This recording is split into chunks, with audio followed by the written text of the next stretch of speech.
पहले मैं ईश्वर का धन्यवाद करता हूं कि आज की इस सुंदर दिवस में, इस महान स्थान में, माय होम इंडिया की इस कार्यक्रम हुल दिवस में भी मौजूद होने का यहाँ सौभाग्य मिला। उसके लिए सुनील देवधर जी, मेरा बड़ा भाई, उसको बहुत बहुत धन्यवाद। मंच में बैठे हुए हमारे झारखंड का पूर्व मुख्यमंत्री श्री बाबूलाल मरांडी जी, आपके बारे में सिर्फ हम सुनते थे, आज देखा भी है, मिला भी है, उसके लिए बहुत बहुत धन्यवाद। सचदेवा जी और हमारी जो दो दीदी हमारी साथ मंच में बैठे हुए, आप दोनों को भी नमस्ते। हमारे पिता समान और माँ समान बहुत सारे बुजुर्ग यहाँ बैठे हुए हैं और हमारे दोस्त लोग, भाई और बहनों, और पूर्वोत्तर के भी कुछ हमारी बहनें और भाई मिल देख रहे हैं, उसके लिए हम बहुत खुश होके हम वहाँ बैठे हुए थे। लोग कहते हैं पूर्वोत्तर के लोगों की आँख छोटा है, हमारी आँख भी छोटा है, मगर देखने में बहुत अच्छे तरह से देख सकता हूँ।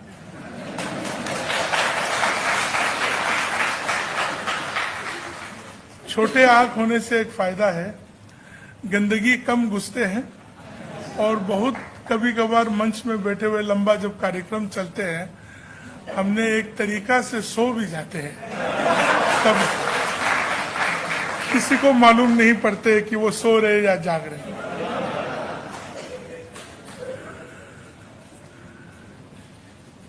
कॉन्स्टिट्यूशन क्लब हमारे लिए भी ये पहले बार है इस स्थान में आके एक जनजाति का कार्यक्रम में, हुल दिवस के कार्यक्रम में जनजातियों के बारे में बात करते हुए, विचार विमर्श करते हुए, राजधानी की इस इतना बड़ा ऐतिहासिक स्थान में जनजाति के विषय में बात करते हुए, हम मन में वहां बैठ के मन में हम यही सोच रहे थे कि ये दिन अगर 1947 के बाद थोड़ा जल्दी देखा होता तो जनजाति के साथ इतना सोच विचारों को देश के साथ मिल के जाने में मुश्किल नहीं होता। ये बहुत भावना वाला बात है हमारे लिए। कहते हैं कि हम लोग जनजाति हैं।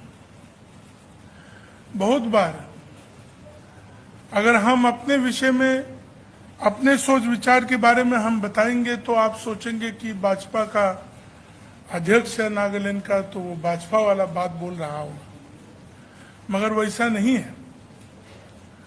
हम एक हिंदुस्तानी होने वाला बात बोल रहे हैं।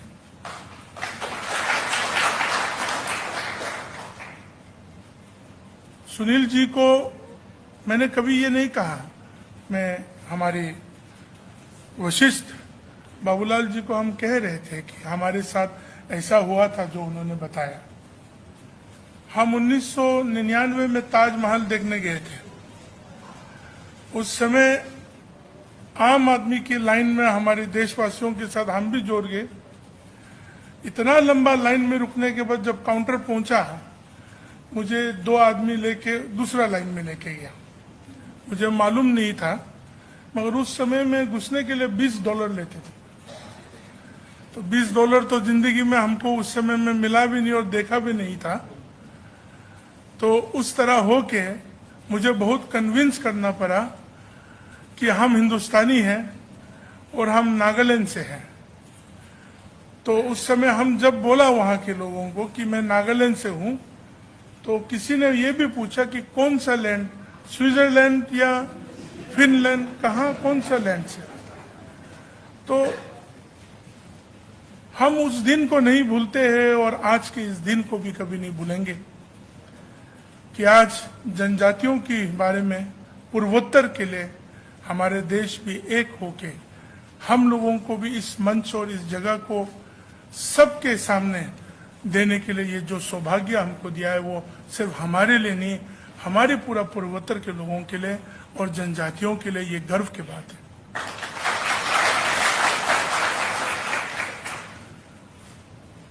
छोटी छोटी बातें हम याद करना चाहते हैं। हम बड़े बड़े बातों को लेके दिल्ली वासी के सामने हम रखना नहीं चाहेंगे, क्योंकि हम लोग छोटे छोटे गांवों में रहने वाले जनजाति है और हम पहाड़ की चोटी में रहने वाले, जंगलों में रहने वाले जनजातियां हैं। आज अगर हम देखें कि हुल दिवस क्यों मनाया जा रहा है, कल के दिन है, 50,000 लोग एकत्रित होकर जनजाति और 2 औरतों ने लेके 25,000 लोग का बलिदान हुआ। इस देश की आजादी की जो सफर है उसमें उन्होंने बलिदान किया। हम नहीं जानते थे कि इतना लोग ने भी बलिदान किया क्या। उसी तरह हमारे राज्य नागालैंड में भी कुछ बातें हैं जो आज तक उभर के नहीं आया, जैसे कि सुभाष जी और उनकी सेना जो है नागालैंड में फेक डिस्ट्रिक्ट की छोजुबा इलाका तक पहुंच के आया। और दुर्भाग्य की बात यह है कि आज हम भी उसी सरकार में हैं, मगर हमारी सरकार गठबंधन है और ये इकरार नहीं करते हैं कि सुभाष जी वहां तक आके चला गया। और वहां ऐसे ऐसे बुजुर्ग लोग हैं, आज 100 साल की उम्र की कोई बुजुर्ग है, कोई 99, कोई 95 ईयर्स एंड अबव के लोग हैं, जो वो कहानी कहते हैं कि वो एक साथ सुभाष जी के साथ उस इलाका तक जापानी लोगों के साथ लड़ने के लिए वो लोग आया था और उस तरह का माहौल रख के इस देश का आजादी हुआ।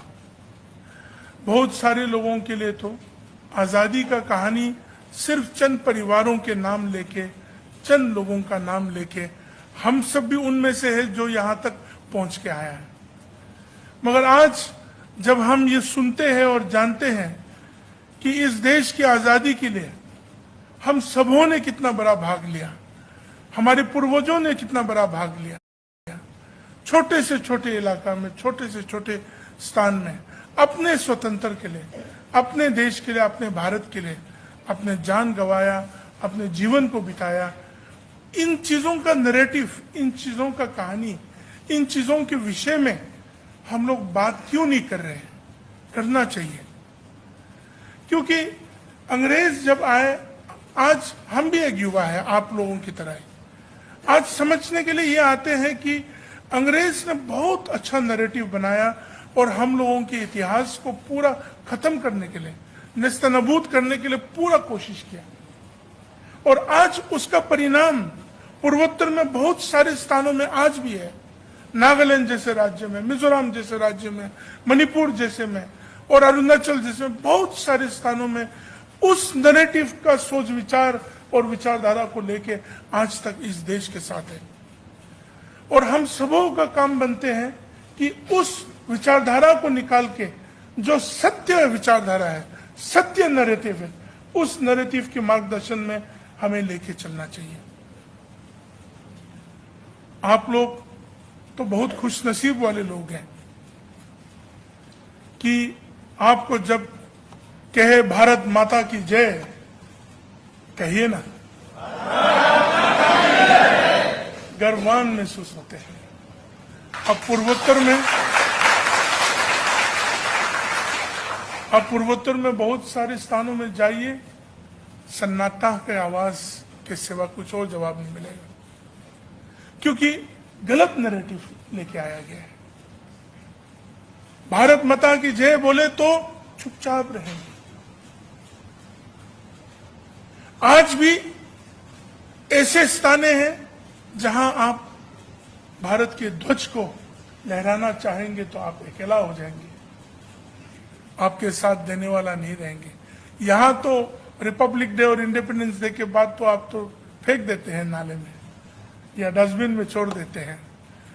तो हम लोग तो कभी सोचते हैं कि आप लोग तो सौभाग्य है कि आप लोग यहाँ अपने इतना विशाल देश के साथ इतना स्वतंत्रता से आप जी रहे हैं, फिर भी उन नैरेटिवों को अभी तक सुधरने के लिए हम सबों का कोशिश नहीं हो रहा है। आज माय होम इंडिया जिस प्लेटफॉर्म से देशभक्ति के लिए, देश के लिए, राजनीति के लिए नहीं, सिर्फ राजनीति के लिए नहीं है, देश के लिए, अखंडता के लिए जो कार्यक्रम कर रहे हैं, जो काम कर रहे हैं। कोविड के समय में हमने देखा हमारे सुनील देवधर जी और उनकी टीम किस तरह पूर्वोत्तर के लोगों को और पूरा देश के लोगों को किस तरह फैसिलिटेट कर रहा था। कितना तकलीफें गुजरना पड़ा, फिर भी कभी पीछे नहीं हटा, साथ देके हमारे बच्चों को, हमारे भाइयों और बहनों को हमारे राज्य तक पहुंचाया। उसके लिए माय होम इंडिया को भी बहुत बहुत धन्यवाद। क्योंकि जब पूर्वोत्तर के बच्चे, भाइयों और बहनों बाहर निकलते हैं ना, बहुत डर डर के भेजते हैं, बहुत डर डर के भेजते हैं। कुछ तकलीफ होगा तो कौन उनके साथ देंगे, कुछ प्रॉब्लम होगा तो उनको कैसे समझेंगे। फिर भी पढ़ाई लिखाई के लिए और जो अपॉर्चुनिटी इस देश दे रहा है, अब हमारा देश दे रहा है, उन अपॉर्चुनिटियों को देख के, उन चीजों को महसूस करने के लिए, उन चीजों में रहने के लिए इस देश में हमारी पूर्वोत्तर की देश के लोग भी यहाँ आते हैं। आप लोग संभाल के आपकी बेटी और बेटियां और भाइयों को, आपके बच्चों को जो पूर्वोत्तर से आते हैं, मेहरबानी करके आप लोग उन लोगों को संभाल के आपके घरों में, आपकी कॉलोनियों में आप साथ दीजिए। थोड़ा सा देख रेख में थोड़ा बदलाव होगा, थोड़ा सा खान पान में थोड़ा अलग होगा, मगर मन तो एक ही होगा।